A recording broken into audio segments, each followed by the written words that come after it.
Hi guys, welcome again. So it's the beginning of the March, 1st of March, and we are in the last session of this week. We actually go every week, as you must be knowing, Monday to Friday at 8 p.m. This week we are into this session of embryology and histology. From next Monday we will be talking about the thorax and then abdomen, then some important images, and then some PYQs. These PYQs will mainly from the NEET PGs and the INICET.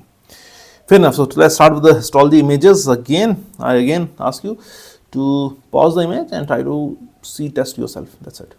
And also don't forget to look at our YouTube shorts and clinical vignette cases, right? Also in Instagram handles. Those handles, Telegram groups you will find in the description of every video.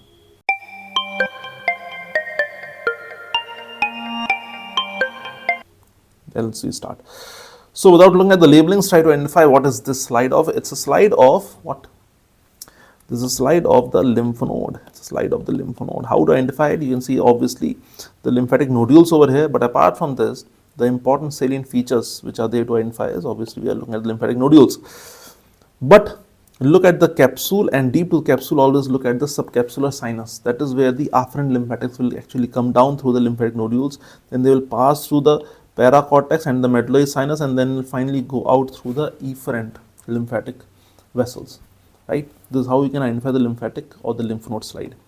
Second slide over here, what is this slide? Don't try to ignore the labeling part. What do you see over here? We see a lot of this red color area. What is that? That is the red pulp. And then this lymphatic nodules, that is a white pulp. So you have a red pulp and white pulp. But in the white pulp, we always try to see an arteriole over here, right?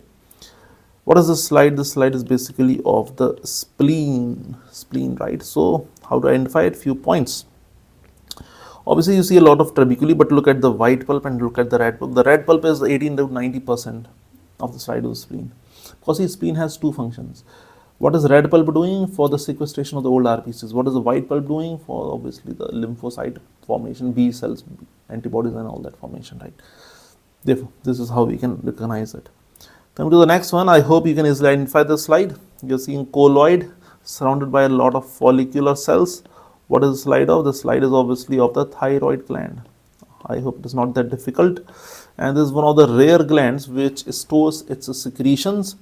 And they can ask you a lot of questions. You see, if I was an examiner, I would have asked you about showing you this image and not asking you about the histology, but instead of it, I would have been asking you about the embryology of it, right? From where it is coming. Even I could have asked you about the parafollicular C cells. From where do they come? So they come from obviously the fourth endodermal pouch, the neural crest cells, ultimobranchial body and all that stuff. So do remember it. Now, what is the slide of? If they can ask you this separately or this separately. It's a slide of, pause, slide of the adrenal gland. Adrenal gland is a mixture of two parts. Outer part is the cortex, inner part is the medulla. As you can see, C and M over here. C is the cortex, M is the medulla. The cortex is basically given rise to glucocorticoids, mineralocorticoids, sex corticoids, and the medulla is coming from the neural crest cells and the adrenaline and all this, the function. Fair enough. So this is how you can identify. But if you look over here, GFR, I hope you do remember your physiology classes. What is GFR? GFR is zona glomerulosa, fasciculata, and reticularis. Look at the thickening of the fasciculata comparison to GNR, right? So that can also be asked. What do they secrete? Obviously the different set of hormones, glucose, the minerals. So it is sex, sugar, and your salt, sugar, and sex, right? Salt hormones regulating the salt, hormones regulating the sugar, and the sex corticoids. Fair enough. Let's move to the next one. Try to identify this one, guys. Recently asked, around 2 to 3 years back, they have asked this, and they have asked it again. It's a slide taken up from the tongue, but what is this actually? This is a papilla. What is CV? CV is a circumvallate papilla. Where is it located? It is located just in front of sulcus terminalis, in the anatomically lying in the anterior 2/3 of the tongue. But what is the nerve supply? See, they can ask you any question. The nerve supply of the circumvallate papilla, or the taste from here, is carried by the 9th or the glossopharyngeal cranial nerve. I do remember that. Okay, these are the von Ebner glands, and this is circumvallate papilla here. Let's come over here. You are seeing a lot of villi. Your mind should run to which slide? It could be a slide of the intestine, the small intestine, not the large one. For large ones, you don't have a lot of villi. Villi is a function for the small intestine because they have to absorb, right? So it's a slide of the small intestine over here. Do remember that. A lot of villi. The small intestine has duodenum, jejunum, ileum. What is this? Do remember in intestine or in the gut we have the mucosa, we have the submucosa, then we have the muscle layer or muscularis layer, and finally we have the serosa or adventitia layer, right? So we have these four basic structures in the slide of the gut, right? So in this slide you see a lot of villi, so you know it is small intestine, but also you see the lot of glands over here in the submucosa, and they are known as Brunner's gland. So I hope you can easily reach the answer. The answer for this will be the duodenum, that is duodenum. Jejunum and ileum won't be having these Brunner's gland, remember. Okay, let's see this one now. What is this?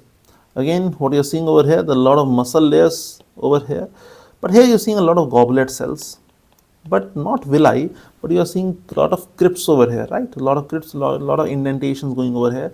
This is actually a slide from the large intestine. Now, why do they have a lot of goblet cells? Because they want to keep the mucosa over here having a lot of mucus should be spread on the inner lining of the large intestine. Why? Because the fecal matter has to pass. Suppose this is a fecal matter, it has to pass from here. And if the mucus, if the inner lining is not very mucus, then obviously they will stuck over here. They may start to they may start to scratch some surfaces over here, leading to bleeding also. So you need a lot of goblet cells, right? There is a large intestine over here. Next slide over here, I hope you can easily identify with this hexagonal structures and this row of hepatocytes going around the central vein over here. I don't think it needs any of the introduction. This is obviously a slide taken up from the liver, right? Easy. But go through all the labelings. We have the portal triad. What is hepatic lobule? What is portal lobule? And all that. Right? That is important. Identify the slide first of all.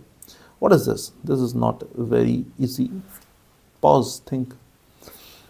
There are a lot of, this is actually a transverse sections what we are seeing, and in the center we have few cavities. If you just zoom it a bit, you see a lot of cells surrounding it, right? Here what you are seeing, a lot of cells surrounding it. In center you have a lot of cavities. It's from a male reproductive system. It is seminiferous tubule. What is this? It is seminiferous tubule is what you are looking at. And outside this is all the areas for spermatogenesis that is happening over here, and the sperms start to collect over here, and from there they are passed onto the epididymis, then into the vas deferens, right? So try to understand that. What is the slide of?